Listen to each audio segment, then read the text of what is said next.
You're listening to the Back Home Network, presented by Home Field Apparel.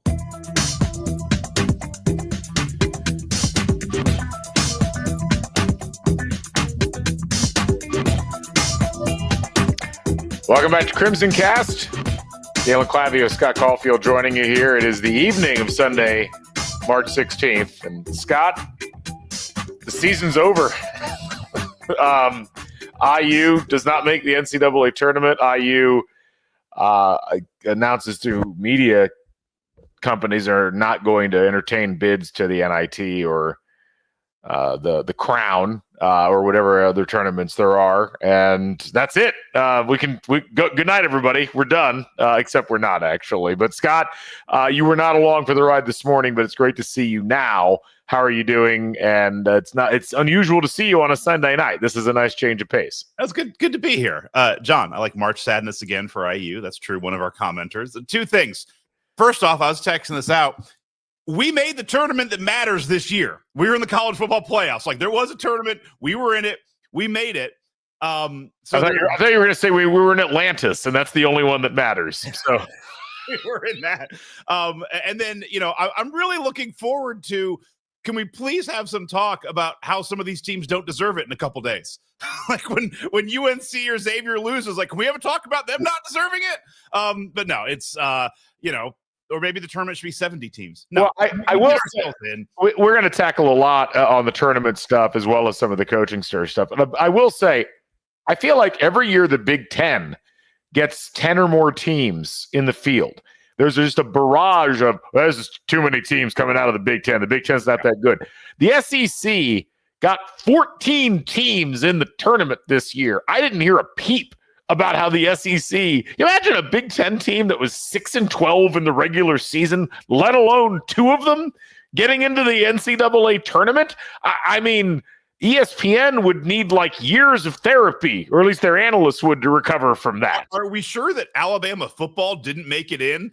Just like ESPN's like, we're so pissed they didn't make it the CFP. We're just putting the football team in as a basketball team.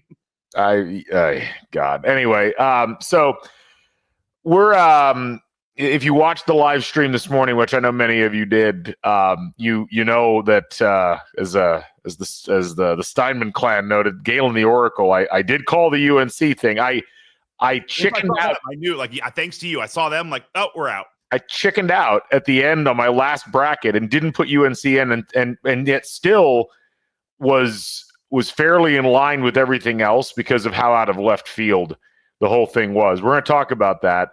I'm not here to do a victory lap, but I want to reiterate what I said because I think people are finally starting to see what I was talking about at the beginning of things. But anyway, before we get on that real quick, just a reminder, we're brought to you by Home Field Apparel, and Home Field Apparel sponsoring we've got teams in the tournament that Home Field Apparel has apparel for, like the Montana Grizzlies, who are going to be my new team that I root for at least the next 5 days.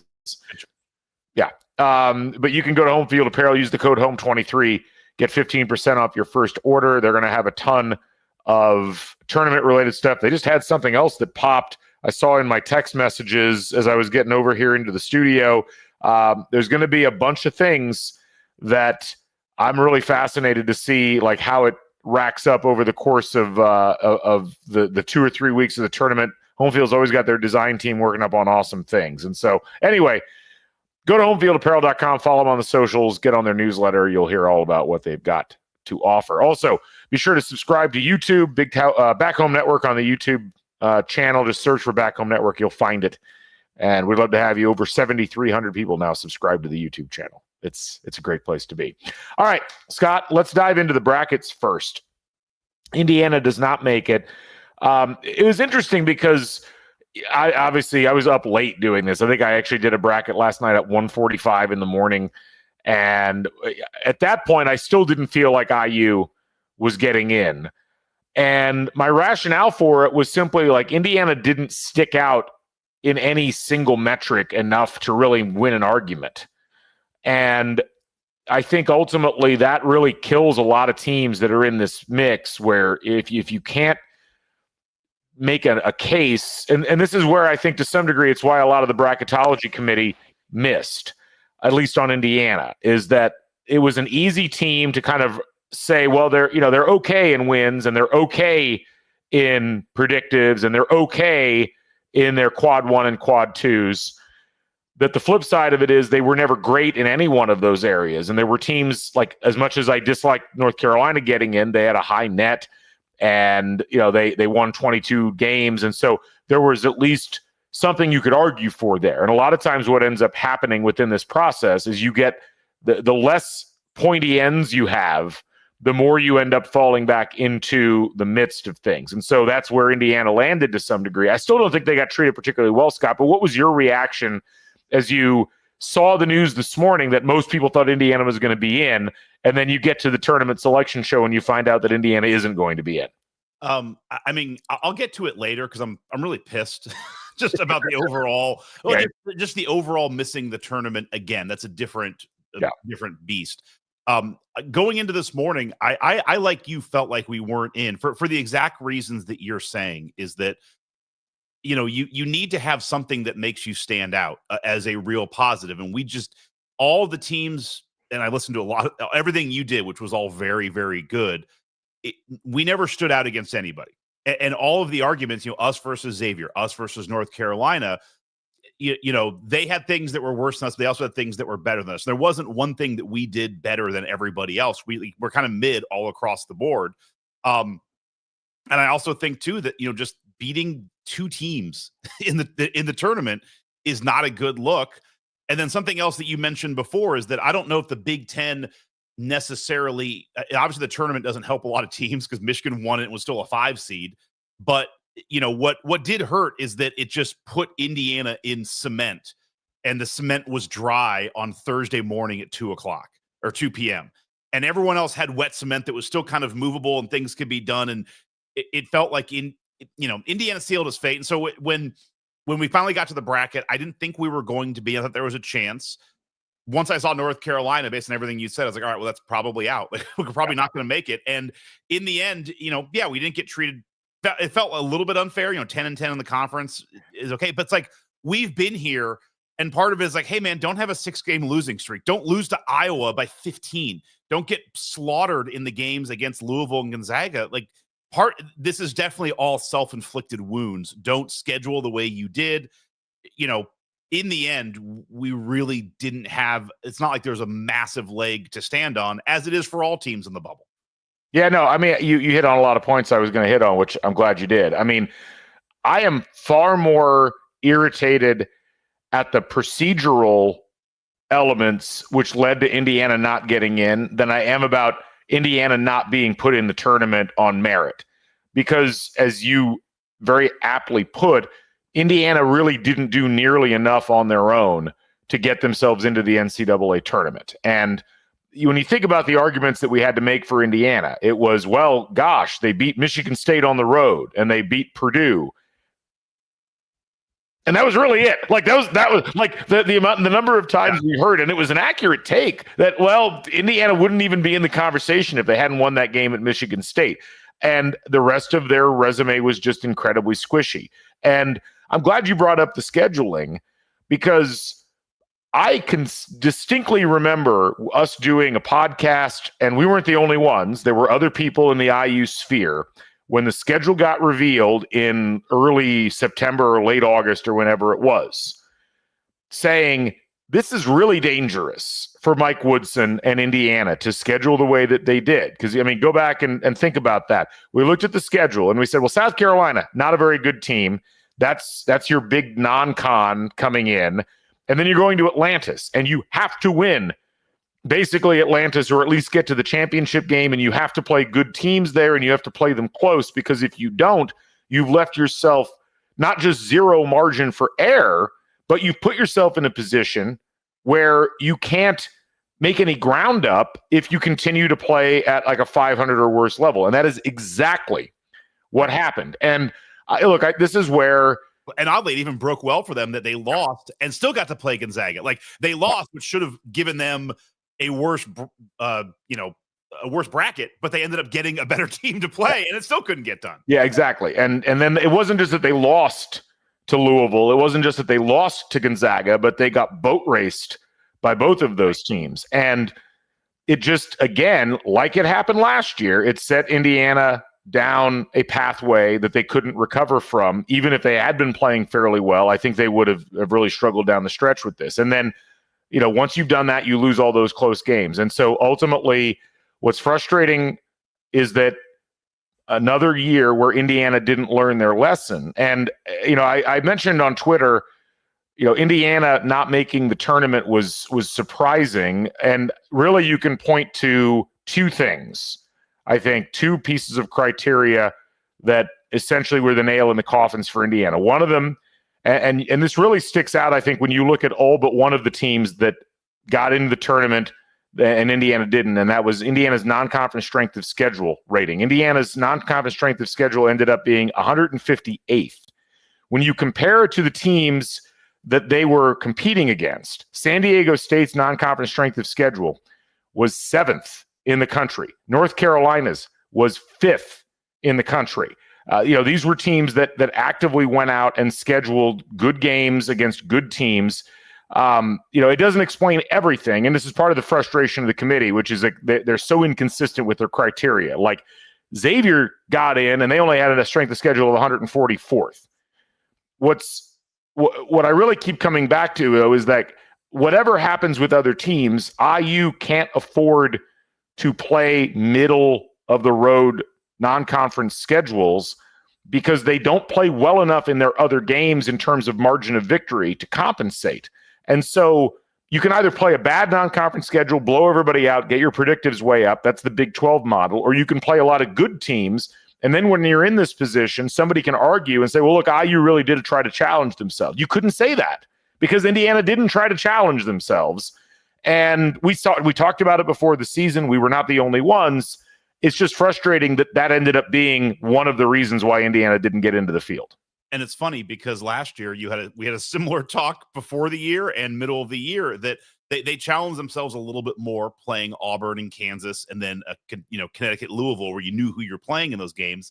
But we looked at it, it was like three of those 4 games are really tough. Yeah. If you can't get a win, you're going to walk out of last year's non-conference with really having nothing done. And that's exactly what happened. And you're right. It almost became worse this year. So yeah, in the end, I wasn't unhappy. It's all self-inflicted. I mean, the only thing you could say is maybe Scott Dolson also needs to spend some time seeing how he can get himself on the selection committee, because that might help out a little bit. It is, once you mention that, and it's like, all right, well, the North Carolina is getting in. Like, that's just, it's going to happen. And I know they're going to say, oh, I excuse myself. And it's like, but you're still hanging out with these people and they still know where you're the AD of. Yeah. Yeah. And look, ultimately, and if you look at, one of the arguments that got made, it wasn't just strength of schedule, it was also net. And I talked about this morning. Indiana finished with a net of 54. The teams that got in above them, for the most part, had better nets. San Diego State was the one exception, but San Diego State had the 5th toughest non-conference strength of schedule. That's why they got in. Xavier had a net of 45, despite having what I think was a demonstrably worse record against teams that were competitive for the field. North Carolina had a net of 34, I think, or 35. Again, 20 spots better roughly than Indiana. Even though Indiana had better individual wins, North Carolina had that to point to. And, someone just Sam pointed out in the comments, it's frustrating they at least never learned the importance of being metric merchants, got to at least blow out the bad teams or be competitive against the good teams. Indiana tended to struggle with both of those. And so, look, it's water under the bridge to some degree. I do want to say one thing.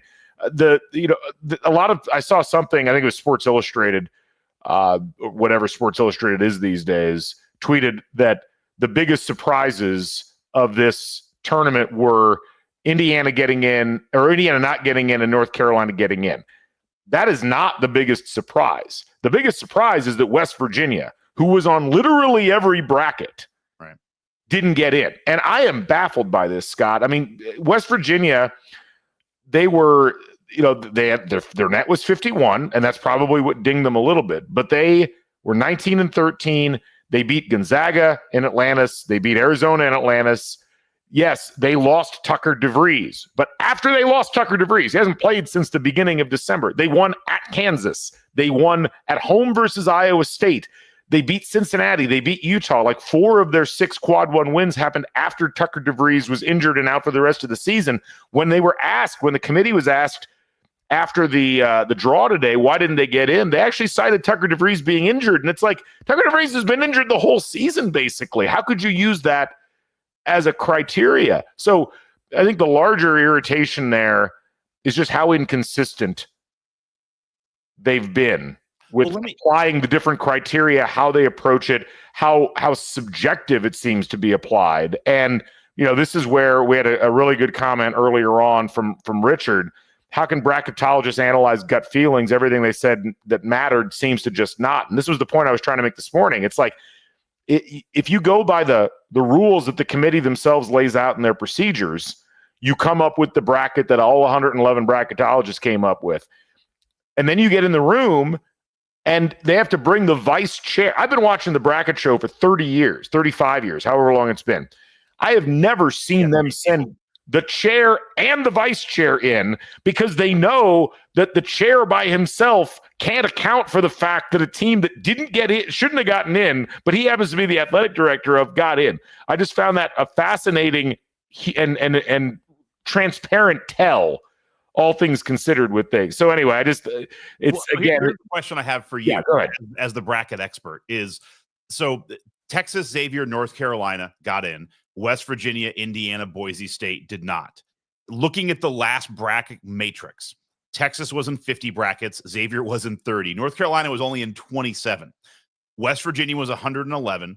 Indiana was in 90. Boise State was in 36. So it's a weird mix of like you normally, but this is, bracket matrix is 111 of the top bracketologists. West Virginia was in all of them. Yeah. I'll ask you the question this way. Every year there's different metrics that people, the committee is looking at that kind of change based on the 3 who made it in and the 3 who didn't. Obviously, most bracketologists were looking at something different than the committee. Based on you analyzing these teams, what did the committee value that those 3 teams had outside of somebody in the committee room that worked for one of the universities that every other bracketologist missed? Because North Carolina only being in 27 and West Virginia being in 111, that's a gap I'm not sure I've ever seen. Yeah, I mean, I think the big thing was people looked at North Carolina's resume and said they don't have any wins, and therefore they're not going to get in because the committee historically values wins. Well, they didn't in their case, and they really didn't in Xavier's case. Now, Texas, this is, again, it's a problem where you've got all these teams with incomplete resumes or not incomplete, but like the resumes that have big holes in them. And Texas had a lot of good wins. And that's the thing I don't want people to take away from Texas. Like, they really do have a lot of good wins. They just had 15 losses, which is an insane amount of losses. I think it's the most losses that have ever been put in the field as an at-large. But this is where the age-old issue, and actually Jim Miller with a great comment here to feed in about the SEC being overrated. They're a 500 conference overall. Obviously, they're a 500 overall conference because they all play each other. Right. But there is a danger with all of this where the metrics start to eat themselves, and you end up with overrated and underrated teams based upon the other members within the conference. And the Missouri Valley used to do this all the time when the Missouri Valley was an actual good conference as opposed to whatever it is now, where they would get their RPI so high that everybody would be in great shape for the RPI. And it's like, you get to the end of the year to be like, why do we have 4 Missouri Valley teams in the field when none of them are that good? That's essentially how it works. And so ultimately, I think there's not one through line that all of these teams could be looked at. Again, I'm not shocked they put North Carolina in because of the commissioner being in there, and that's the piece that you can't account for unless you're cynical. And fortunately, I'm cynical, so I've been able to get over that hump. But that's ultimately where we end up with things, and this is where this is a frustrating science, and it's not straightforward, despite the fact that there's an entire list of things that says here's how you're supposed to do it, and then the committee. We hear this all the time, whether it's this. Whether it's the eye test, whether, there's all these things where it's like, well, we have these rules, except in this case or that case. It's anyway. So Indiana is done. There was a note. I think it was from Peegs.com that Indiana's not going to participate in the NIT. They're not going to participate in the Crown. So that's basically it. Season's over. I mean, we had a question earlier on in the chat about, tell us that IU's not participating in these. It sounds like they're not. And so side note, you and I have talked about this a little bit. Like I find it hard to believe. I find it hard to believe that maybe this year they can, but at some point, like Fox made the Crown. Mm-hmm. It's not like it's the NIT or it has no history. They're doing it for the first time this year. Fox pays for the Big Ten Network. Fox writes Indiana, theoretically through the Big Ten Network, writes every school a check for $50 or $60 million a year. Fox didn't do the Crown tournament to have, Duquesne in there. They want the top teams from the top conferences that aren't making the tournament. I understand that, IU doesn't want to do it and there's transfers and other things to worry about, but I just wonder how this is going to be sustainable over years. It feels like one of these years, Fox is going to say, hey, guess what? Do you like that check we write you at the beginning of the year for $70 million? Well, guess what? I'm going to pull a little bit of a leeway here, and you're going to be doing the Crown. And I don't care who plays. I don't care who coaches. I want somebody out there with the name Indiana jersey. If you want that check in August, let me know. I find it odd to think that you can just basically, thumb your nose at Fox, who's creating this tournament for inventory. Well, you're right, except, I think, as we talked about earlier on, IU, all these teams, they may have contractual obligations. The players don't. And ultimately, if you don't have players, it is far more damaging to people, to like the schools and the brands and everything like that, to have people running around in uniforms that don't belong there. And it's not just IU. Already, and I think I probably missed some of these, but Iowa has turned down both the NIT and the Crown. Rutgers has turned down both the NIT and the Crown. Like, none of them are going to be participating in this. And, I'm looking at the NIT field right now, and it is barren. I'm looking for power conference teams in the NIT. We got Georgia Tech. We got Oklahoma State. We got Stanford. We've got still looking. I think that's it. I think those are our only three power conference teams is Georgia Tech, Oklahoma State, and Stanford. You got you got Dayton in there. You've got George Mason, Wichita State, UC Irvine, UAB. So like Fox didn't do this to have nobody in. But Fox also created it, I think, without realizing that the NCAA was going to shorten the portal window and move it up and put teams in a position where they couldn't do anything. It's like, you can't go participate in a tournament when you don't have players. Yeah. And you don't know if you're going to have players. Like, half these teams don't know what their rosters are going to look like. And in the case of Iowa and Indiana, they don't have coaches at this point. So, whatever Fox's thoughts were, they're going to have to go back to the drawing board on this, because even if you were going to run it, the time to run it would be like tomorrow. Like, hey, we're going to do a 5-day tournament that starts now, and the championship game is like the morning of the Saturday of the tournament. The Crown doesn't start till March 31st. Like, who the hell thought that was a good idea? Yeah. So anyway, well, it is what it is at this point. So IU's season comes to a close, Scott. I mean, we obviously talked a lot about the end of the regular season, and then we were optimistic about the Big Ten tournament game. That went really well. So now that we've seen that game and now that the season's over, I guess we talked about some of the scheduling issues earlier on, but any other general thoughts as you look at this past season and wave goodbye? I'm pissed. So I wasn't pissed going. I had gotten kind of just relegated to annoyance, or just kind of relegated to ambivalence with this team, I should say. And but then we don't make the tournament. And I just started like, here's my rant, and I might cuss, and I apologize, but it's like 10 years. I started looking at, like, we've made the tournament 3 times in 10 years. And you could honestly say, if Trace Jackson Davis doesn't come here or come back, it might be 1 time in 10 years. But let's go with the fact: 3 times in 10 years, including this year. In the Big Ten, here are the teams that have made it less than us in 10 years: Rutgers, Nebraska, Penn State, and Washington. That's it. Rutgers has made it in the last 10 years. Rutgers, I got the whole numbers. Rutgers made it twice. Nebraska, Penn State, and Washington have all made it 1 time. Now let's go up from there. Minnesota, Northwestern have also made it 3. Ohio State's made it 4 out of 10. Iowa's made it 5. USC has made it 5. Illinois 5. Oregon 6. UCLA 6. Maryland 6. Wisconsin 7. Michigan 7. Purdue 9. MSU 10. We're in the dregs. I mean, it just, I'm pissed. It's like, this is unacceptable. And it goes to your point. You have to nail this effing hire. You just have to. And then I also look back too. The last time that we made the NCAA tournament, 3 years in a row, not a stretch for a team that charges a ton of money, that, you know, we're top of the food chart. The last time we did that was 2003. All right. Yeah. I'm turning 47 this year. I was 25 when that happened. That was 22 years. That's like when Marty McFly went back to the future in the first one. That's what he went to, was the last effing time we made the tournament 3 years in a row. Like, it's absurd how bad this has gotten when you look at it, and just you look at the group that we're in, Northwestern and Minnesota. Well, and as Patrick aptly pointed out, Penn State, of the list that you put forward, is the only legacy Big Ten school on that list. And legacy also, like, that's like 92, like not even a big, that's a legacy Big 11 school.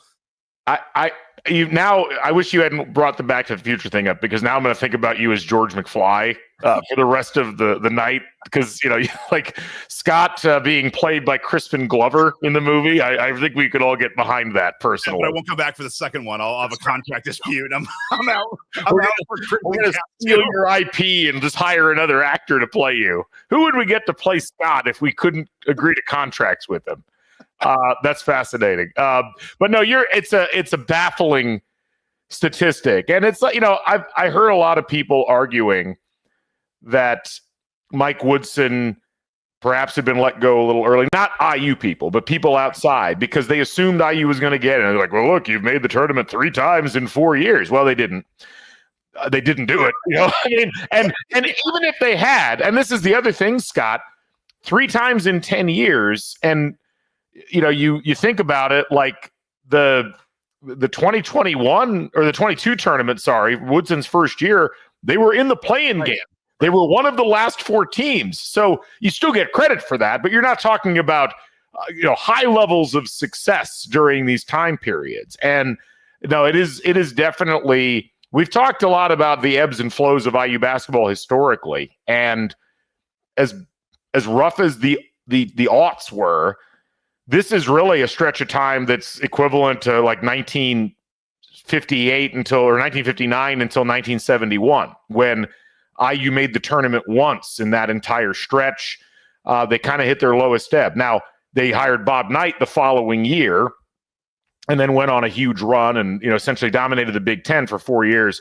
Robert got me right. I'm actually wrong. It was 06 to 08. I screwed that up. I was wrong. So it's still a while, but it's not as bad. Thank you. Right. So I'm with you. It's really frustrating because IU should be better than that. Like even in the worst of times, you would think IU would be better than that. And I like this, Zimmerman. Bruce Willis in his prime is current Scott. We're going to workshop that a little bit more. It's better than the reverse. I know that for sure.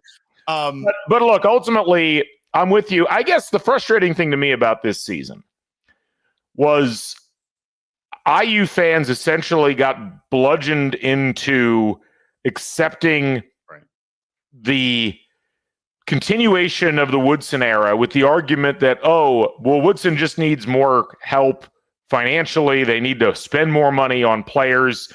The line was, and got repeated by many people, well, gosh, Xavier Johnson was injured. And my favorite, they didn't expect Jalen Hood-Schifino to get drafted in the first round. He was supposed to be a 2-year player. And that was the argument as to why last year was a fluke and that IU fans were being unreasonable.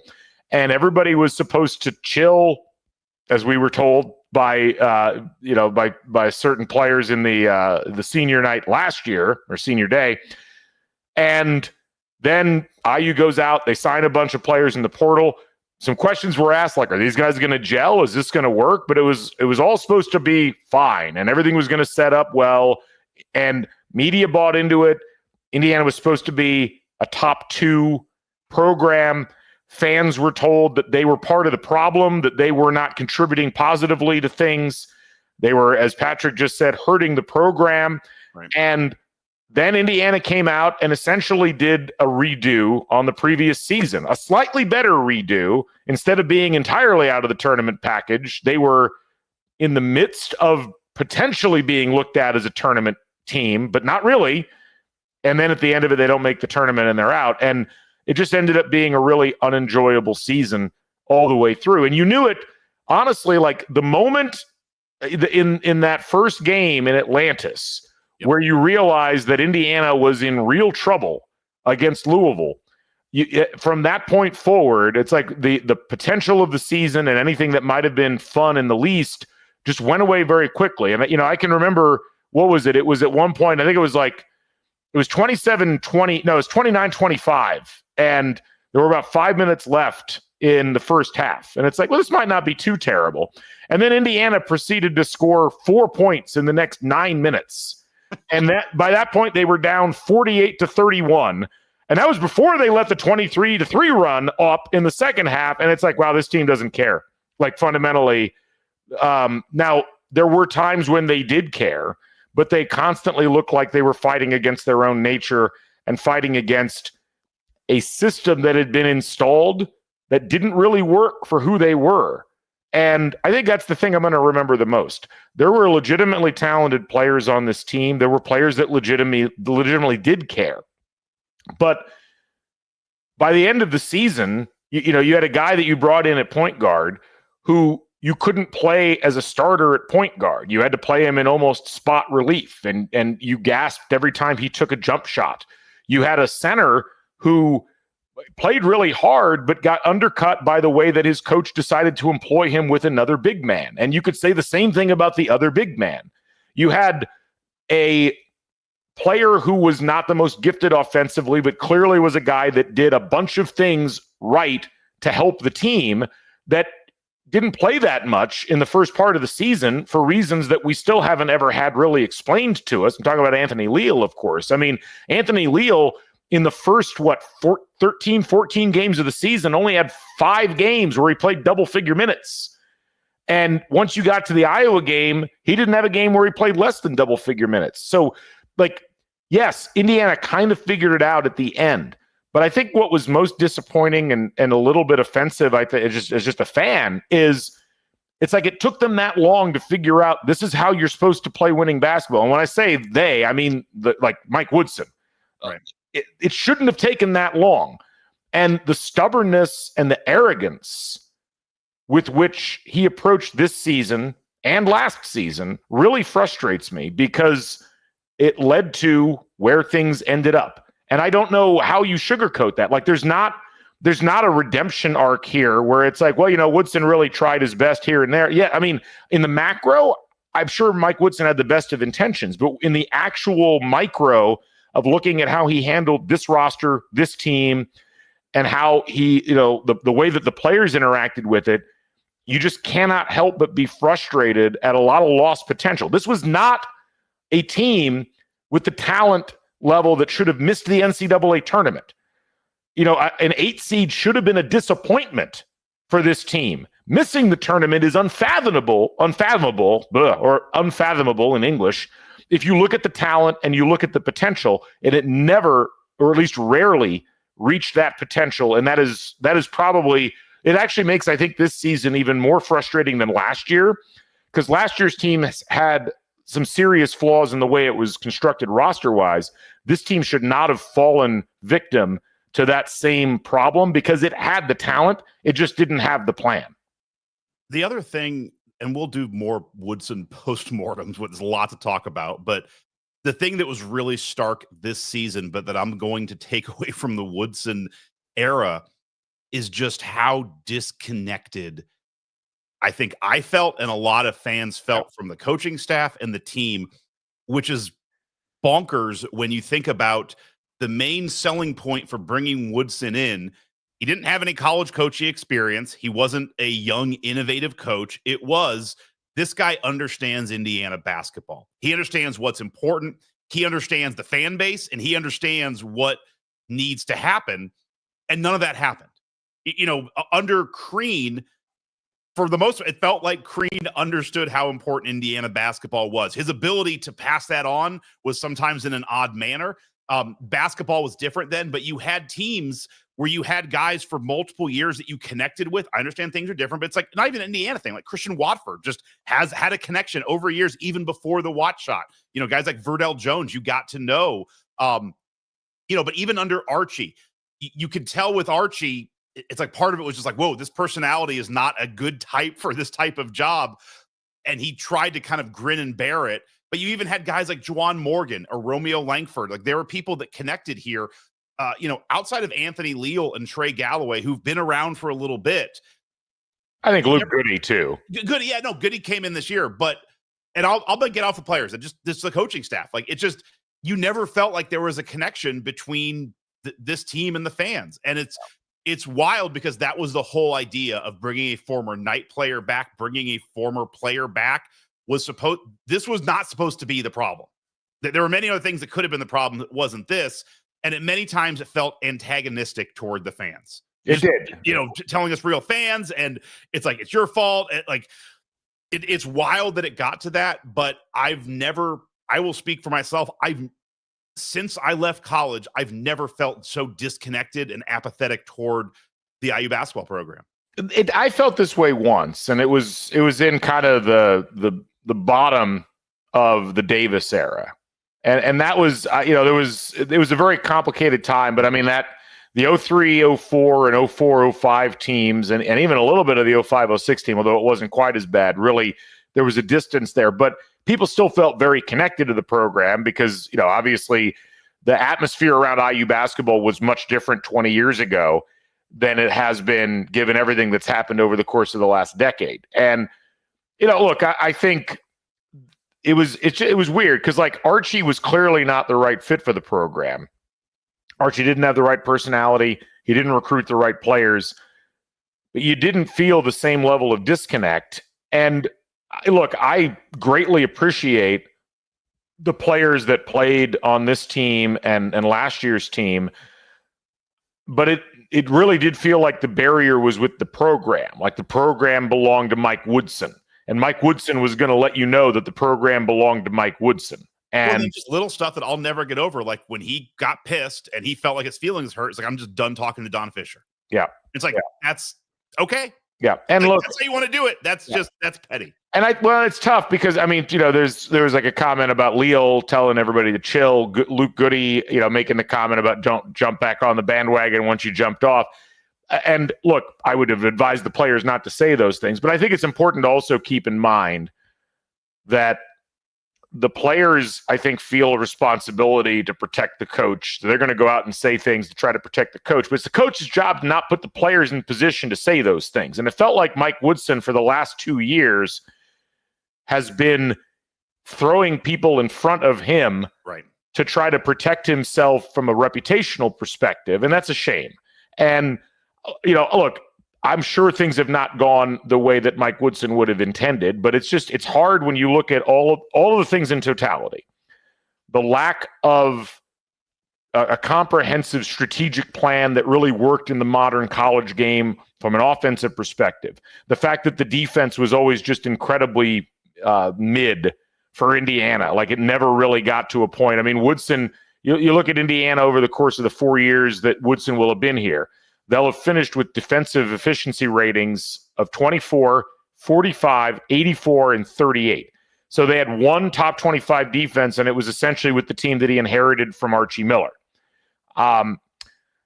Offensively, they never, except for the 1 year, even with Trace Jackson Davis, one of the best players that we've seen in Indiana uniform in this century, they were only 28th in the country in offensive efficiency. The other 3 years, they were 95th, 105th, and 68th. When you take that and you add it to the complete lack of effort or intensity when it comes to recruiting, no recruiting plan. Our friends over at X's and Joe's, Mike Weemuth in particular, has pointed out all of the misses that IU had in recruiting. And then you add all of the public comments and all of the questionable things that happened there, and this feeling that Woodson almost acted like criticism of him was was unreasonable under any circumstances. And you just it meshes with a lot of what you read about Mike Woodson's tenures in Atlanta and New York to a lesser extent, more Atlanta. But it just created a lot of barriers between fans and the team. And look, we've been through a lot talking about games over the course of time, Scott. What you just expressed and what I've heard from so many fans about the distance that they feel emotionally between themselves and this basketball program, this is at a level I've never heard before. And it's going to take a lot of work by IU Athletics and whoever they name as this next coach. It's not just about we're going to name a new coach and everything's going to be fine and you're going to come back and everybody needs to get excited because we got a new coach. Like, there's a lot of bridge building that this athletic department and this coaching staff, whoever this new coaching staff is, are going to have to do, because they have essentially allowed the fans to be turned into an oppositional force from a perceptional perspective by Mike Woodson.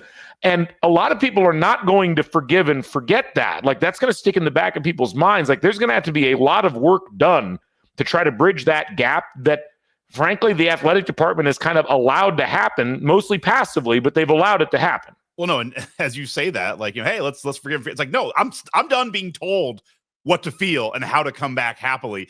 I'm going to push back on one thing you said when you said, like, I'm sure this isn't the way Mike Woodson wanted it to happen, but I'm sure he didn't want it to go like this, but I'm not sure he thinks it's his. Like, I've never heard him say that. Like, this really sucks. This is not the way I want it to go. I'm quoting Rab Johns tweeted this. This is after the Oregon game from Mike Woodson. Quote, "I don't think there's a team in the country we can't beat if we prepare and compete for 40 minutes. I don't think today's game was an indication of how we've been playing the last 2.5 weeks." Well, Mike, it is. Because you lose to, like, teams that are better than you guys lose to. And guess what? Whose job is it to prepare and get your team ready to compete? Like, it's your job. Like, what I haven't heard is him just say, man, damn, this has been a tough 4 years. This hasn't gone the way I wanted to. He hasn't said that. So, I mean, I get your sentiment, Galen. Well, I don't think he feels that. Like, I think he's like, let me be clear. I think in the idealized world that Mike Woodson has in his brain about how he wanted this to go, I don't think he wanted it to go this way. No, I agree. I'm just saying his comments. I totally agree. I totally agree. And I think one of the things that became incredibly frustrating for IU fans, but look, here's the thing. The Woodson's comments in his radio shows and his post-game conferences, like, those things really frustrated IU fans after a while. But let's be fair. That happened with Archie. It happened with Crean. Like, coaches, when their team isn't performing at a high enough level, they always do that. And, you know, as Andy Stump points out in the chats, like, Woodson never took accountability and was never really held accountable until now. I do think it's fascinating. Like, the sentiment inside the fan base is kind of what we're talking about right now. The sentiment outside is still, well, was Mike Woodson treated too harshly? And it's hard when you look at this culmination and whether or not you want to argue that IU should have been in the tournament or not. There's frankly no difference in my mind between what we're talking about right now with IU out of the tournament and what we would have been talking about a week from now if IU had gotten in the play-in game. We go to Dayton and lose. Right. I mean, it's the same season. Like, the end really doesn't matter that much. And so I just, and this, I think, actually, Ray makes a good comment here. Woodson never built a winning culture. And, it's the one thing I'm hanging on to hope with Scott Dolson as he goes into this coaching search is I hope that there's finally a recognition that you have to have a coach that builds culture and builds it quickly. And we've seen that it can be done. Right. I mean, you look down at what Pat Kelsey did in one season with a brand new roster in Louisville, and they won that many games. You want to look at Ben McCollum at Drake, and again, the audience thinks I hate Ben McCollum. Oh, you're a fan of don't hate Ben McCollum. I don't hate Ben McCollum. I admire his ability to build culture in a short period of time. I just think I want to see him do it a few more years. But ultimately, there was never a culture built. And look, you and I went to a ton of games in person over the course of the last 4 years. And honestly, I feel like the team that felt the most together was that first team in some cases. And it got progressively less. Like, Trace Jackson Davis kind of towed them along in that second season a little bit with I mean, think back to when Fennessy hit that shot. Yeah. And we won, and there was the memes of Woodson with a cigar. Yeah. I mean, it's that feels like eons ago. It does. And that was his first year. And that's what's wild, Galen, is the culture was there. I mean, like, that team did feel together. You had Fennessy on people's shoulders. Like, they rushed the court. You beat Purdue. It was there. Yeah. And you brought back TJD. You brought back a lot of that team. That was the culture of that. I mean, you built it. Like, he did it that quickly. Yeah. And then it just completely fell apart. Yeah. It's it's just a shame. And I don't want to deep dive in the entire Woodson era right now. There's time for that later. But I do think as we think about it being over at this point, and we're still just kind of soaking it in like it's all over, but there's got to be a culture builder here next. And it's not just a culture among the players. It has to be a culture that includes the fans. Right. You know, as much as people have decided they're going to try to rag on the IU fan base, this is an incredibly loyal, incredibly passionate fan base when they are treated properly. And I think that's the real key thing. You know, when the fan base is actually kind of brought into the tent a little bit, then this is a fan base that you can effectively weaponize in a positive way as a coach. And it's just not been there over the course of the last time. And so, you know, what I'm frustrated by is ultimately, Pierce talks about this. Can you think of a lower talent to win ratio than the last 2 years? I'm struggling to think of one. I mean, there haven't been very many teams that had the level of talent this team had, but there was no center to it. There was no centrifugal force that brought this team forward and allowed them to do the things that they needed to do. And then you add in all of the recruiting losses. You know, when you're losing Liam McNeely to UConn, that one sucked. I get it. Losing Jalen Harrelson to Notre Dame, who's got to a 13-17 this year. Like, it just, all of these things that you could have used as small things, at least to win and get talent in, would it have mattered because there wasn't really a culture to plug them into? Probably not. But McNeely thing is almost like the scheduling. It's like, we're just going to put all of our eggs in one basket. Yeah. It's like, that's like, guys like that sometimes go to UConn. Okay. Adam says, actually, there were too many centers. That's well done, Adam. That is really good work. That might be the comment of the night so far. But yeah, just as Patrick said, like, it was, recruiting, Woodson skipping events, all of these things. I mean, these things don't matter that much when you're winning. They don't matter that much when you feel good about how the team's going. And even though, as Newcastle notes, Woodson beat Purdue multiple times. Yeah, I mean, Woodson finished with a 500 record against Purdue. What else would be like that? I'm not saying that flippantly. It's like, that is really, like, you look back at the era, you'll be like, well, Woodson did beat Purdue. I'm not sure there's a lot else that he can hang his hat on if you think about the full 4 years. The recruiting stuff, and my buddy was on this real early. First year, Woodson gets hired and then doesn't go to the Indiana State title game. And, they go to the Indiana State Final Four, and he's like, that's weird. And I was like, oh, he already has his recruit. You kind of wash away, but it's not even just a recruiting thing. It goes back to something that you've said, that, being the head IU basketball coach in Indiana is almost like being, the Pope or a deity. But I mean, that's a big event in the state of Indiana. And even if you're not recruiting somebody, you go there and you meet the coaches. Because guess what? In a couple of years, one of those coaches there is going to have a kid you're going to want to recruit. And if you just blow them off and you only show up when you want that one recruit, you're not going to get him. And looking back, it's like, that was a huge, like, wow, that should have been a huge canary in the coal mine. And dude, that was like week 2. Yeah. Well, that was week 2 of the job. Part of the argument that people made to try to justify the Woodson hire, which, if you'll recall, there was some skepticism because it was out of left field. It's like, go back and listen to our podcast on it. It was like, okay, I guess we'll talk ourselves into this. But part of it was, well, we're going to do things differently now. And we're going to be, there was this whole different regime that was going to be taking advantage of this influx of NBA guys. And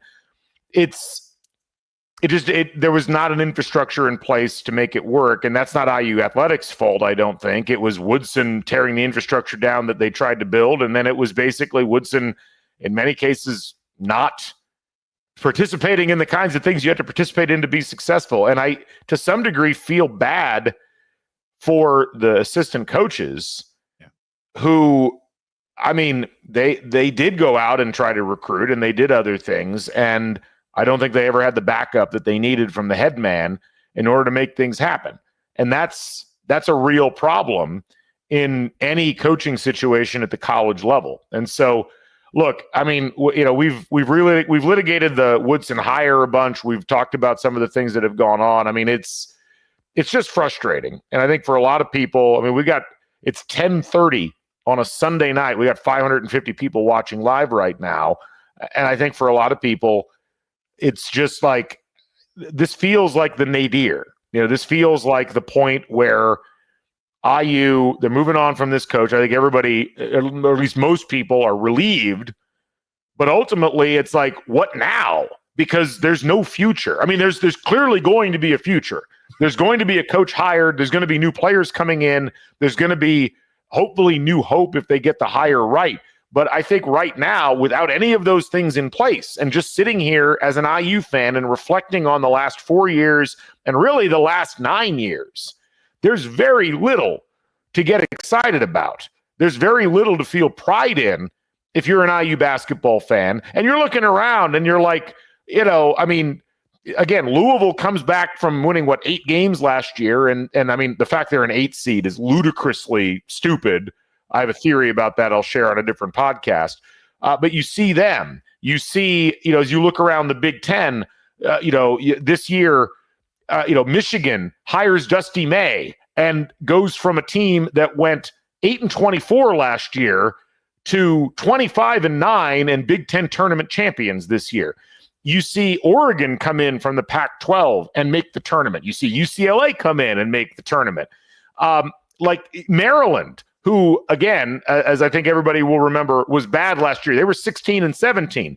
They successfully recruited Derek Queen, and they went 25-8 this year and are a 4 seed in the NCAA tournament. And it's like, on the one hand, you can look at those things and say, well, that could happen to us. On the other hand, you look at it and you're like, how the hell is Indiana, a program that's got all of this history, how have they been unable to make any of those sorts of hires? How have they been unable to turn around the program in any way, shape, or form?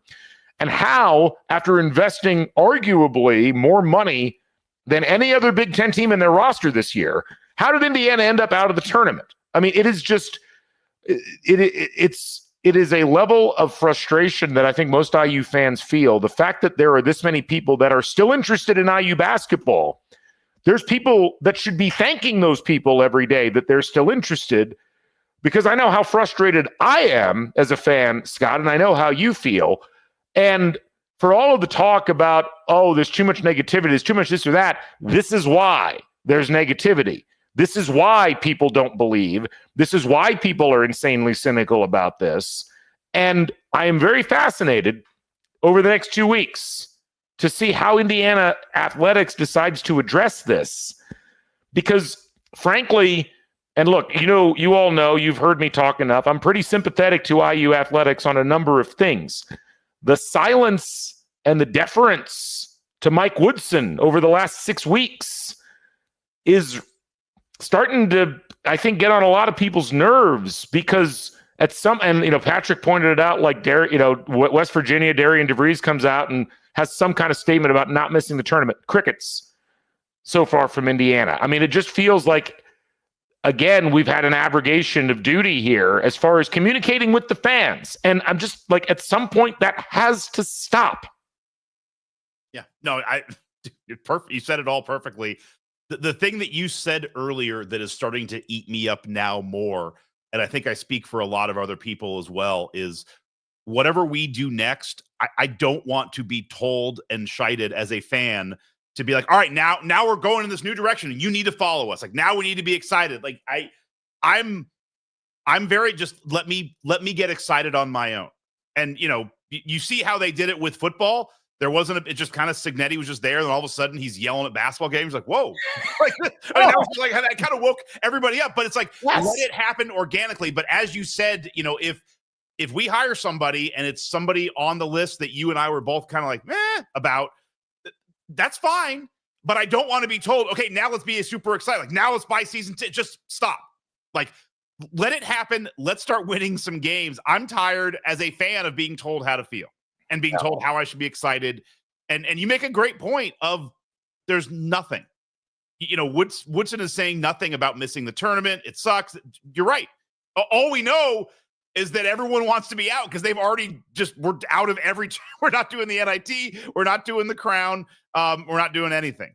Yeah. I mean, look, the Signetti thing is a great example and his statement going into that, this whole idea of I was upset at how low people's opinions and attitudes were about IU football, and I felt I needed to do something to kickstart it. And he was right. And you really do. You're not going to hire the same type of person as Curt Cignetti for IU basketball for a number of reasons. And to Signetti's credit, the number of people who I've talked to who either knew him or knew somebody that knew him at James Madison who were like, this is not the guy that was at James Madison in terms of the way he's acting in the press. Like he amped it up like to WWE levels to the point that now you've got like morons at Barstool talking about him being insufferable, to which I say good. Right. Good. I'm glad that IU football is bothering you in March. But you need someone at this point, like you need that level of turn up with basketball. Basketball needs a real kick in the ass from a culture perspective as far as the overall program culture, not just the players, but the way it is a very stale product because, as you said, they've missed the tournament 7 out of the last 10 years. It is not a product that, you have to really deeply love IU basketball to still be engaged in it. And IU is incredibly lucky that they have so many people that love IU basketball this deeply and have such a long-standing love for it that they have been willing to stick with it and continue to go to games. And you saw, if you went to games this year in person, you didn't see this on television, but if you went to games in person, you could see, as Five Dusty Banners points out in the chat, the fan base is dying off. It's on life support a little bit. The mains were not filled for every game. The balconies were empty for most of the games. I think the Purdue game was the one game where there were people all throughout the balconies. And even that wasn't completely sold out. It might have been numerically. You cannot continue to put a subpar product year after year in front of people and then tell them that it's their fault that it's a subpar product. And I think that's the thing that's irritated me the most about this last 6 weeks is that the overarching atmosphere on this, not necessarily from IU athletics, but certainly there's been nothing put out to try to counter that perception, is that somehow this isn't Woodson's fault or Archie Miller's fault necessarily, that somehow the fans have been to blame for this. And there better be some damage control. There better be some real efforts on the part of the new coach and the new coaching staff, but also athletics, to try to acknowledge the fans in some way.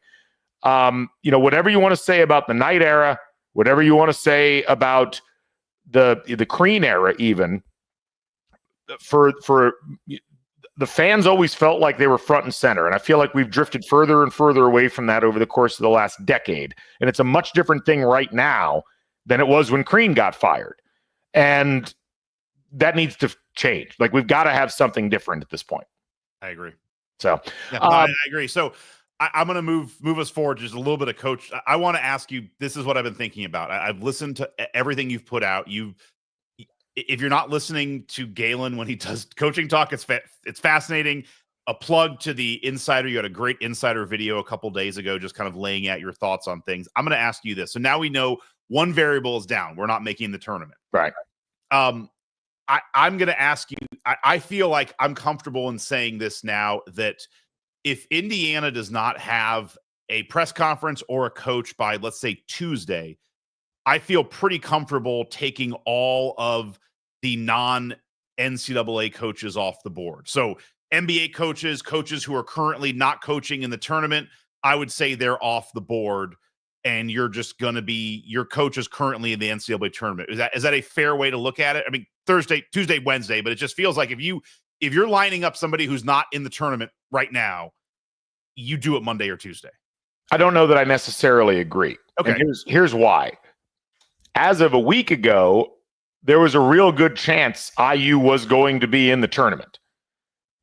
you are probably going to be approaching things from the perspective of, well, let's take the most extended timeline while also keeping in mind the portal.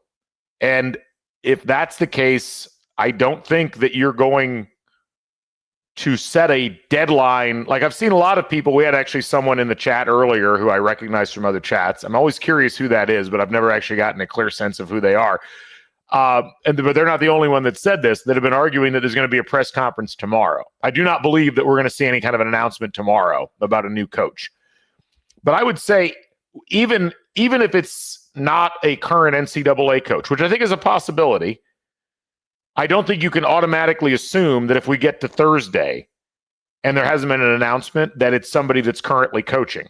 And here's why. I think from the perspective of how you would have timed this out originally, if you've already got something squared away, which is one of the going theories, which is that IU's had someone set, they're in the background, they wanted to wait till the season was over. You kind of have to because of how complicated it is.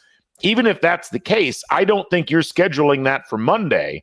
And if you didn't already schedule it because you might have been in the NCAA tournament, well, you're not going to suddenly turn around, call the guy, and say, hey, fly to Bloomington immediately, or we're going to send the plane because we got to do a press conference right now. I just don't think it's going to work that way. So I understand where you're coming from, but I don't think that you can really read anything into the announcement timing for this week when it comes to that population or that sample of potential coaches.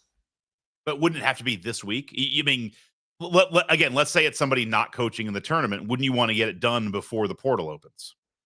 Well, you would like to, but again, I think this is where it's going to be really fascinating with a lot of these teams, how they handle this, because there are going to be some teams that are going to try to fill this week. But like, for instance, like North Carolina State does not look like they're on the precipice of hiring somebody immediately. We've heard names tossed around. Will Wade's in that mix. There's another couple of people in that mix, but looks like it's still in the rumor stage. We don't know what's happening there. Iowa, I mean, they're parting ways with Fran McCaffrey. They don't look like they're immediately going to hire somebody. So I think you would like to get somebody in before the portal opens. I don't know if you're necessarily going to be able to. You got to get somebody in very quickly around the time that the portal opens. And again, just a reminder, everybody, the portal opens in 8 days. It's not like a long way away. Right. But with all of that thought through, I just would like to note that you need to be careful about assuming because we go past a certain date that takes certain candidates off the table. That makes sense. Yeah. The coaching thing is going to be fascinating because, again, and I'll reiterate what I said in the subscriber video. I also said it a little bit in one of the podcasts a couple of days ago. I just would be very, very careful about making assumptions based upon what you're hearing in media reports or, whatever you want to call, like internet reports, social media, because, like all the talk today was about Brad Brownell and all the talk over the course of the Thursday. We're at now. Is that our guy for the week? But then before that, it was all about Ben McCollum. And I just want to note that could it be one of those two guys? Sure, it could be. I mean, it's very possible. But again, I would just note, like when Curt Cignetti got hired, he was not being talked about by anybody seriously. All the talk was on Jason Candle. All the talk was about Paul Christ. Like, these were the names that we were hearing. You mentioned some of the talk was that Allen wasn't going to get fired. Right. Oh no, Adam Rittenberg was like, "Oh, hey, they're da-da-da-da. Like, we think he's going to be retained. We've heard no talk about him fired." Like, that really? That you think so? Right. And when Mike Woodson got hired, we didn't know. Mike Hart was another one. Thank you, Andy Stump. When Woodson got hired, we didn't really have an inkling before the news broke the day of. There was that weird scene at the Knicks game where Woodson's like hugging people as he's walking off the bench. And it was like, well, that's weird. And if you put 2 and 2 together, you would have saying, okay, maybe that's the indication. But people didn't look at that and say, Mike Woodson's going to become the next head coach. That's not how the reporting went. I'm going to do a Google search. Coaches hugging starting today. When we saw Archie Miller get hired, the news kind of came out of nowhere. It wasn't rumored. I mean, Steve Alford was the one that we heard about constantly. Remember? Like, I remember distinctly Seth Greenberg with his normal terrible analysis coming out after hearing Scott Dolson talk and saying, you hear Scott Dolson say these things. He's talking to Steve Alford. It's like, he wasn't talking to Steve Alford. He was never talking to Steve Alford. Right. So I would just really caution everybody to be careful, to accept at face value. And I would also caution Dolson, don't talk to Steve Alford this time either. Alford already announced that he was coming back to Nevada for a seventh season. That doesn't mean anything. So it's like, if Alford calls, let's not take that call. But, so I want to just tell everybody, don't freak. That's actually, I think, a really good attitude with a lot of this. Don't freak when you see things on message boards. Don't freak when you see things on Discord. Don't freak when you see things on X. Because, again, if you acknowledge that Indiana has managed to keep almost all of these hires under very, very tight wraps until they happen, it doesn't make any sense that we would know about Brad Brownell 3 days before he got hired, or that we would know about Ben McCollum 5 days before he got hired. What's the logic that you would be using to make that kind of a leap? That's the thing and look, people get sucked into it. I get it. It's not a whole lot different than people getting sucked into the Brad Stevens thing, so I get it. But my point is, don't freak during the search. And I don't know when the search happens, but I guarantee something's going to drop. It'll almost certainly be Zach Osterman that gets the news first, or Pete Thamel, like one of the two. It'll probably be Thamel because it'll be an agent calling Thamel, and he'll release the news, and then Osterman will jump on it immediately. That's how the system will work. That hasn't happened yet. But just if I almost look at the presence of names on message boards and chatter as being a good indicator that person won't be in contention for the job. And as we've seen, there's now rumors that Brunell is going to get a contract extension. We don't know if that's actually the case or not, but it is fascinating watching all of this, and you look at it, how it's timed out. I just don't want people to get too down the road of being despondent. I've had so many people message me the last couple of days who are huge IU fans, but they're like, I can't take another bad hire. And I'm like, the only reason you're saying that is because you're convinced from these media reports in very loose terms that we're having a bad hire coming up. And I just have a hard time fundamentally believing that if that was the direction we were going, that it would be this out in public already. No, I agree. The trouble is, and I'm speaking to myself as well here, now is when it gets really hard not to freak out. We've been doing this coaching thing. You and I have done 5 podcasts with 4 different coaches every time over the last 4 or 5 weeks. And it's been easy to be fun while there's also games going on. It's like, oh, this is fun. And then I'll also watch IU play Oregon in a couple days. And now it's done. Now we are just a boat without a motor. Well, we're a boat. The oars are pulled in. We're just sitting there. And now this is all we have to think about. So just now is the time you do need to heed the advice to chill. And I'm speaking to myself as well, because I get caught. I start thinking about it, I get caught up. I start trying to connect the dots. And now is where these are going to feel like dog years. Yeah. Every day is going to feel like a dog year. I would like to say hi to the Trilly Discord, who's apparently watching the show. At least some of them are. Thanks to Jay for pointing that out. And someone was like, I don't have any tidbits. I'll say this. I have been really careful not to say who I think they're going to hire, or say even who I want they're going to hire, because I don't want what I say on this front to make people think that I know something on this that I'm hiding or anything like that. I mean, to me, I've said all along, the people who think that they know what's going on with this coaching search don't. And I go back to this is actually a really good point. I did already say Matt Painter. I did say Matt Painter. That's right. But no, Airger 54 here. Does the hire process for Coach Signetti give you any confidence they can get the IU basketball hire correct? It does. But again, that part of that process was that nobody really knew what was going on. Part of that process also was that I was conscious that there were fake names or misdirection names that were being spread by people who were close, because they were trying to throw people off the scent. And so that's one of the reasons why, I think that they've spent a lot more time on this than people are giving them credit for. And B, they are very, very good at not tipping their hand. Right. And I think we should feel good about that. I will say I do not blame anybody in the IU fan base who is approaching this hire with extreme skepticism, given how the last couple of hires for basketball have gone. And we may get to the hire, and it may be somebody who is like really unimpressive. And at that point, I will probably say some very critical things about the process. But until we get to that point, I'm willing to give them the benefit of the doubt, because I was very skeptical of the football process, and it yielded not just a great coach who I think would have had a good season in his first year, like most normal coaches do, but it yielded a coach that ended up with the greatest season in IU football history. So it's just kind of like, I think they've bought at least some benefit of the doubt while this process goes along. I agree. No, and that to me is where the Cignetti hire really matters, because it's, some people are mentioning here, and we've talked about it many times. This is Dolson. This is a small group of people. Scott Dolson leading this. And, you have to have faith that he's going to make the right choice. And his track record is that he does. And he did. So you have to assume that he knows what he's looking for. And what he's looking for thus far has been good, because it worked in football. And so it's really, I see a comment here by Moats, like we have to chill. It's hard to chill when nothing's happening and there's no more games.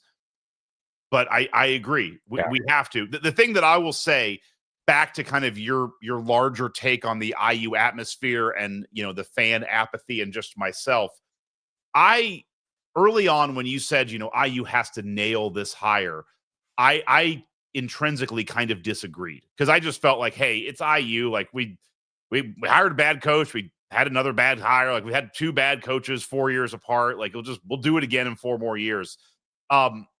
The more I hear you talk, and the more I think about my own feelings of where we're at with basketball, I'm more on the moving more toward we have to nail this hire. just because I look at myself, and I forget, someone had this in the comments up here. He's been a season ticket holder for 23 years. The first year he hasn't gone to a game. I went to, I think, 3 games this year. Partially, I have kids that are getting older. It's just like life's getting busier. But it's no longer appointment viewing for me either. It's just, I've had season tickets since 2000, and with my dad. Like, it goes back to the 2000s. I've had tickets probably 20 plus years as well. This is the least number of games I've gone to as well. And I just use myself as kind of an avatar for a lot of fans. I could see myself disengaging even. I'm never going to stop caring or not care, but I could see myself disengaging more. So I've come around that I do think this is a very, very important hire. And even if they don't stick it and it doesn't work, you need to have some wins, but you need somebody who can understand the atmosphere they're coming into. Right. And while it's not the Tom Crean kind of toxic wasteland, there is a lot of toxic residue out there, and there's some issues. And you need a coach who understands that, it's not all their fault. A lot of this precedes them. Yeah. But it becomes their, cross to bear, so to speak. And they have to be the one to move forward with it. And they're going to take some arrows that probably are directed at people who were here in the past, and they have to take them and move on. Yeah. No, I think you really did a great job of summarizing a large part of the picture. It is going to be a tough sled to start with. And look, I think Caleb and Bob both bring up some good points. Caleb says IU fans just need to look at the hires Kentucky and Louisville made. All their fans were pissed. They both had great seasons. Bob, throws Michigan in there. They weren't happy with the hire at the outset. The pool of available coaches is a pile of above average with questions, except for a couple of them. Felt like they settled. Kentucky was like, do we got passed by? Like, Kentucky had a real crisis of confidence. Yes. And so, look, as we've talked about before, there's a bunch of different directions that you can go. What we've talked about on this show over the course of the last 6 weeks is it would be great for IU to try a different approach and go after a big fish and try to bring someone in who's got a pre-existing track record of winning big at the power conference level. If they've taken some swings at those folks, but it hasn't worked out for various reasons, I think what's important to understand is that is not a reflection necessarily on whether the IU job is good or bad. I think it's a reflection more on the fact that college basketball now is different than college basketball was 25 years ago. When Bob Knight got fired, there were a number of coaches at big programs who would have crawled over broken glass to take the Indiana job. Then, of course, Miles brand decided he's going to hire Mike Davis, as opposed to going out and hiring Rick Pitino, who really wanted the job, or hiring Bobby Cremens, who really wanted the job. Like, there were a bunch of coaches at other programs who were like, Indiana is clearly one of the best programs you can go to. Now, I mean, look around. Like, your 1 seeds are Houston, a team that was in the American Athletic Conference a couple of years ago, Florida, which a couple of years ago wasn't even in the NCAA tournament, Auburn, which was, like the graveyard for college basketball coaches more often than not. Alabama was in contention. Alabama was barely a contender, before they hired Nate Oates. I think what we've seen is that you don't have to be at Indiana in order to win big. Scott Drew won a title at Baylor, which nobody would have predicted 20 years ago was even a possibility. And that was before they had half their team, have to transfer because somebody murdered somebody on the team. So I say all of that to say, if Indiana is able to land a big fish, whether it is one of those types of coaches, the Drews, the Otzelbergers, the Lloyds, whether they land a guy, they land a Brad Stevens or a Billy Donovan or somebody like that. I mean, even if they don't land any of those, there are a lot of great coaches that are at lower levels, or coaches that are just getting into the higher level, but are clearly on the beginning of the upswing of the bulk of their best years. They're just entering their primes. Coaching primes are normally between about the ages of 48 and 62. There's a bunch of guys that fit that category. Those won't be sexy hires. And as we had pointed out with Louisville and Michigan to a lesser extent, I think, people were like, Dusty May's at least been to a Final Four. And certainly Kentucky with Mark Pope, not hitting the big fish looks bad in the beginning because it's hurtful to your pride, but it doesn't mean that it's a bad hire to go with the next person. But you have to have someone in place who really understands what that means. And I think where IU fans are understandably skeptical is that in their brains, they've got IU hiring Mike Davis. They've got IU not moving on in the right amount of time from Tom Crean. They've got IU, deciding, let's put Bill Lynch in as the head football coach. That'll work out really well. Hiring Mike Woodson. I think what's different now is I really think, whether or not you want to attribute the Woodson hire to Scott Dolson or not, I think that Dolson has really grown in his time as athletic director. And I think the fact that he went through this entire process of trying to figure out what made good football programs,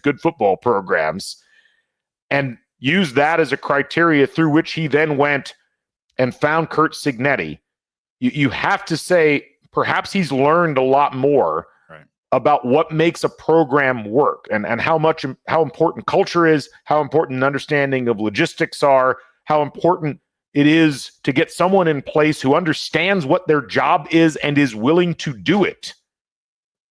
Like, those things matter.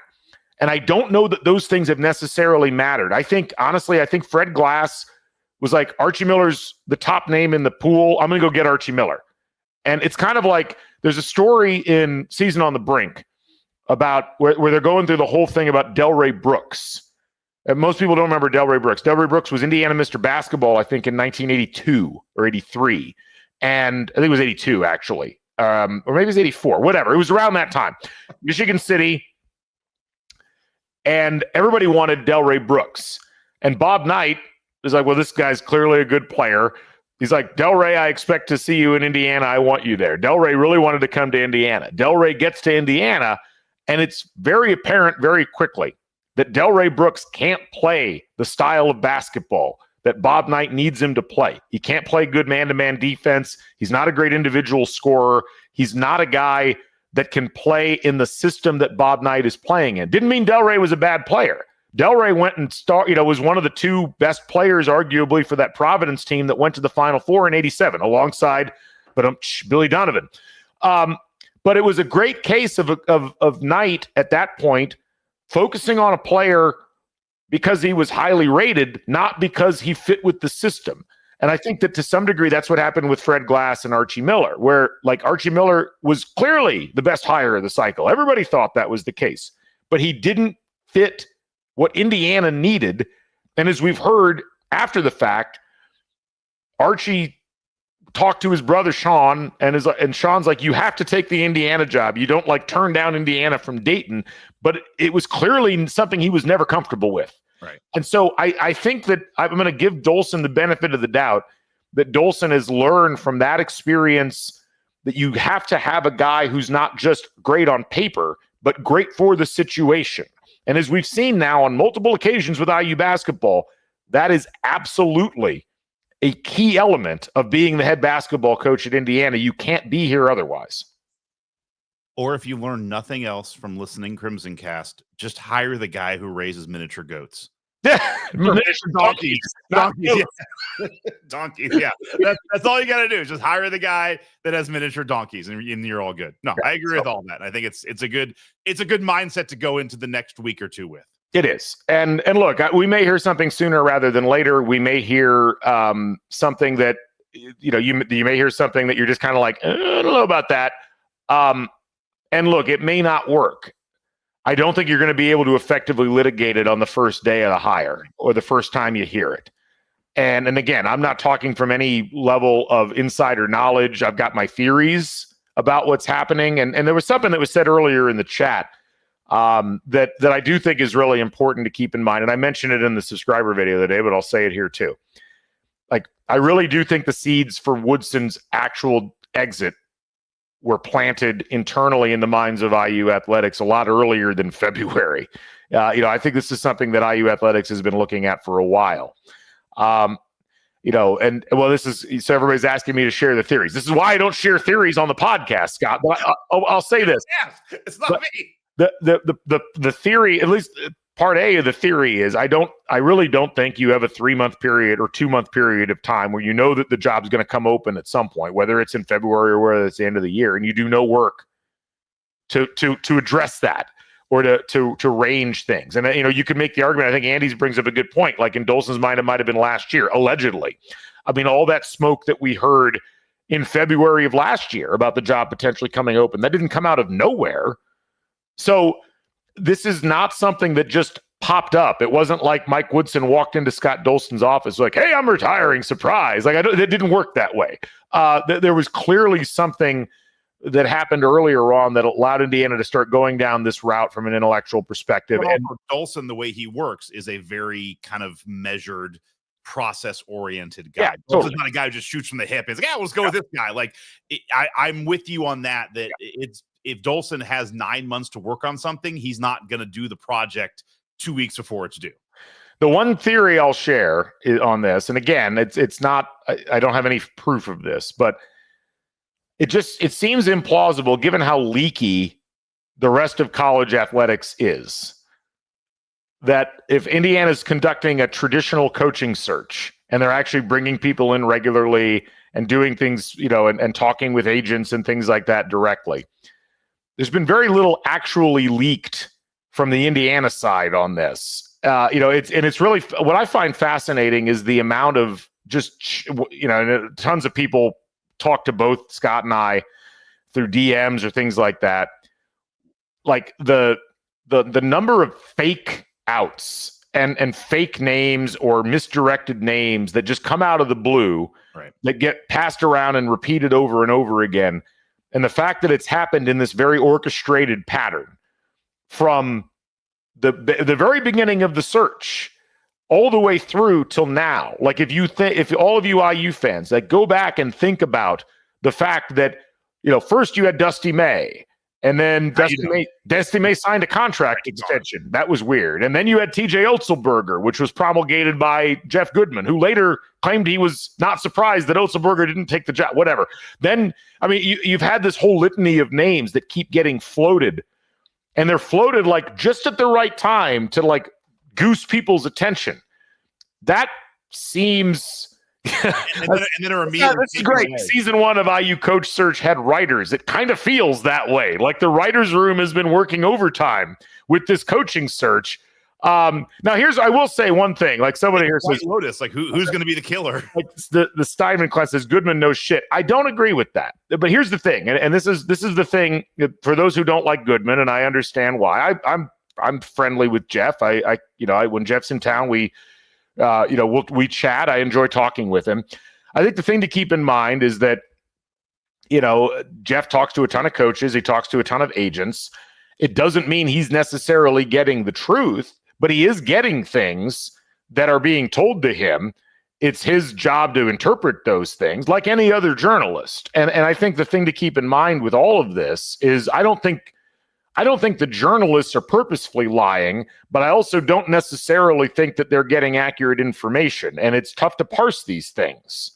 Ultimately, what we come down to is you have to come back to Indiana's conduct in these coaching searches is different than most other universities in terms of how they handle it. You think about how the Kentucky search went down. You think about how the Louisville search went down. There were a ton of things being floated around back and forth. Those were very public searches. There was a lot of leakage in those. I don't think that's what we've been seeing with this IU search. Does that mean that Indiana will come up with a different name, one that we're not seeing on the board or one that's under the radar? I tend to think yes, but I don't totally know.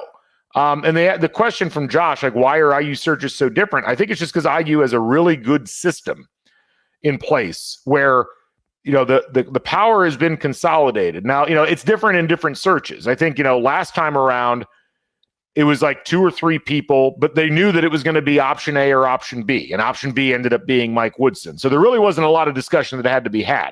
I think with this one, there's been enough of a runway established in terms of knowing what Indiana needs to do that they're able to coordinate things in such a way where the number of people who really need to know is really, really small. And if you can keep that, and I think Indiana's done a great job of it. Like the number of people I can think of off the top of my head that really need to know what's going on is like the number's 4, right? Maybe.